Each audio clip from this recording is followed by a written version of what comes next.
Kenapa saat ini kami sampaikan? Karena apa? Capres kita yang kita usung Mas Ganjar, istrinya adalah istri yang sempurna. Nek sing sebelah sana punya istri enggak? Rapenak ditinggal. Ya ta? Nah, nek sing siji ne mbuh ra weruh aku ora tau ketok. Sing siji duwe wis rapenak, Pak. Tinggal dijolke. Mbuh entuk ijol apa ora roh aku. Nah, enggak tahu itu, saya kono urusannya kono. Tetapi kita akan mengedepankan salah satu sudut yang akan menjadi pertimbangan panjenengan bagaimana memilih seorang pemimpin. Lah saiki sing kene wis siap, istrinya wis pinter, solekah, cerdas, kono jek arep teklek kecemplung timbang golek. Karena piye kono? Teklek timbang golek nek dadi presiden Nah, itu kenapa perempuan saya angkat di sini, ibu-ibu KWT. Dan ini akan menjadi modal kita. Ibu-ibu yang saat ini rawuh, mari kita memilih calon presiden yang memiliki nanti ibu negara, seorang perempuan yang solehah. Keluaran pondok pesantren. Inilah yang menjadi catatan kita. Waduh, kalau kayak gitu kok jatuhnya kampanye jahat banget ya. Dalam artinya gini, kampanye itu boleh adu gagasan, adu pikiran, adu program, silakan. Tapi kalau sampai nyerang personal itu jatuhnya black campaign. Harusnya sih sebagai orang yang punya kelas, kan setidaknya gunakan campaign yang bermartabat lah. Kalau masalah capres itu punya istri atau pernah punya istri, kita kan nggak pernah tahu what was happening with him and his ex-wife gitu loh. Apa yang terjadi dengan dia dan mantan istrinya, itu kan urusan pribadi dia, personal dia gitu. Jadi kalau sampai diserang, jahat banget sumpah. Dan kalau sampai nih Pak Ganjar sendiri mendengar ada seseorang kader partainya yang kampanye untuk dia, yang mendukung dia, dengan perlakuan dan perbuatan seperti ini, aku yakin Pak Ganjar sendiri juga akan malu gitu loh. Jadi buat orang-orang yang masih bertindak macam-macam gini, tolonglah, umur boleh tambah tua kan, jadi sikap juga harus lebih baik gitu. Oke guys, hai, assalamualaikum warahmatullahi wabarakatuh guys. Dan apa kabar pada kalian semua? Saya harap kalian semua sehat selalu, murah rezeki, panjang umur, dan dijauhkan dari segala mara bahaya. Amin amin ya robbal alamin. Nah jadi guys, kalau kita dengar tadi ya, memang caleg PDIP ya bisanya cuma kayak gitu ya, kalau tidak merendahkan, memburukkan orang lain, pasangan lain ya, seperti ya mungkin kurang lebih, saya agak kurang ngerti ya bahasa Jawa, tetapi kalau kita dengar kakak-kakak kita ini ataupun bapak kita ini menjelaskan kalau ya mengadakan black campaign ya, ataupun merendahkan Prabowo yang nggak ada istri gitu ya. Kalau nggak ada istri jangan pilih lah ya gitu ya kan, itu namanya black campaign ya guys. Nah jadi memang mereka ini dari kubu PDIP saya rasa sekarang ini sukanya menghujat, merendahkan ya, meremehkan ya kan, seperti kata-kata kemarin, kalau Mas Gibran dikatakan Samsul, dikatakan belimbing sayur ya, dikatakan macam-macam, itu semuanya daripada kader-kader PDIP.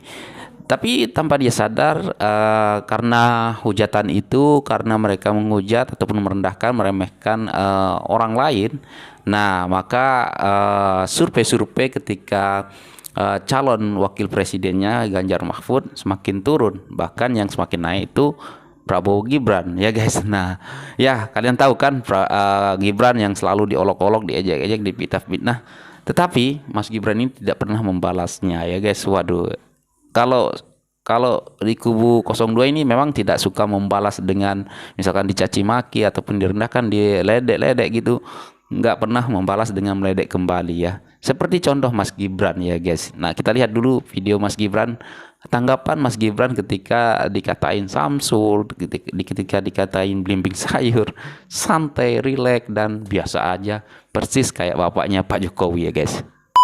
Sebelumnya kan Mas Gibran juga sempat dinilai beberapa buzzer sebelah mungkin yang dibilang belimbing sayur, Samsul. Anda sendiri tahu nggak apa slogan-slogan itu atau ungkapan-ungkapan itu, dan tanggapinnya gimana? Kan istilah-istilah itu juga saya pakai untuk lelucon saya juga. Marah nggak waktu awal-awal dengar itu? Enggak. Yang bikin istilah kan juga teman-teman saya yang lama-lama di PDI Perjuangan. Ya, halo teman-teman lama. Anda nggak merasa tersinggung? Enggak, ini kan guyonan kalau udah kenal lama kan pasti pakai nama-nama ejekan-ejekan. Itu biasa aja ya. Yang penting kemarin saya sebagai yang paling muda di panggung itu senang sekali bisa bertukar pikiran dengan Prof. Mahfud, dengan Gus Muhaimin. Itu yang paling penting itu. Kalau masalah mencuri spotlight atau enggak, ya itu kita kembalikan lagi ke warga ya. Mungkin itu pelajaran supaya nggak underestimate sama orang. Oh iya iya iya. Baik guys, kadang-kadang aku kasihan juga dengan Mas Gibran ini. Kok dicaci maki, diledek-ledek, dikatain Samsu, belimbing sayur, semuanya heplong-aplong. Malah biasa aja ya guys. Katanya itu gurauan ya, persis kayak bapaknya Pak Jokowi ya.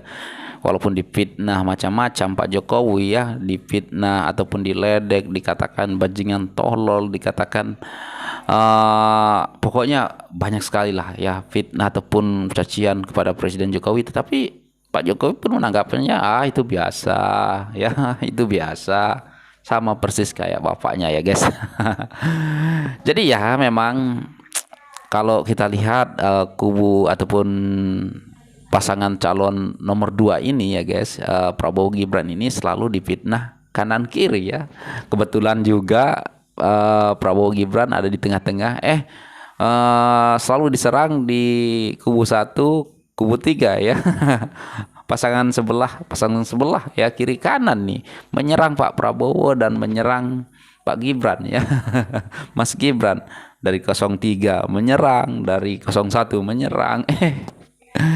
Tapi memang kalau kita lihat dari PDIP selalunya ataupun yang mereka sering serang yaitu Prabowo Gibran ya, karena dia anggap Prabowo Gibran lah ya saingannya yang paling ketat ya.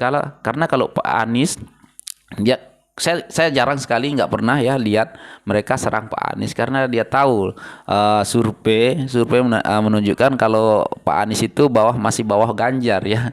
Nah jadi setelah Pak Anies terus Pak Ganjar dan Prabowo tetap paling atas. Nah maka mereka kerahkanlah para buzzer untuk memfitnah, untuk merendahkan, untuk meledek, untuk menjatuhkan Prabowo Gibran, karena saingannya yang paling ketat Prabowo Gibran. Mereka panik sebenarnya guys, panik tidak berkuasa lagi ya kan. Tapi semakin direndahkan, semakin diledek, semakin di gimana ya, pokoknya semakin dijatuhkan Prabowo Gibran semakin naik ya, elektabilitasnya semakin naik. Survei kita, kalau kita lihat 52%, waduh, aku pun nggak tahu lah guys. Semakin mereka menjatuhkan Prabowo, semakin naiklah surveinya ya guys. Nah jadi guys, kalau kita sebagai pendukung Prabowo Gibran, janganlah kita suka membalas ya ledekan ataupun cemooh ataupun fitnah-fitnah yang ditunjukkan kepada Prabowo Gibran ya. Jangan kita balas kembali dengan ledekan juga ataupun fitnah-fitnah juga ya guys. Nah oke guys, mungkin itu sajalah untuk video kali ini. Dan ya terima kasih karena sudah menonton video ini sampai habis, dan jangan lupa like, komen, dan subscribe. Terima kasih juga karena sudah berkomentar banyak di video saya. Belum saatnya, kadang-kadang saya lihat ada yang saya balas, ada yang tidak ya. Tetapi ada juga kalau ada kesempatan saya akan balas juga ya.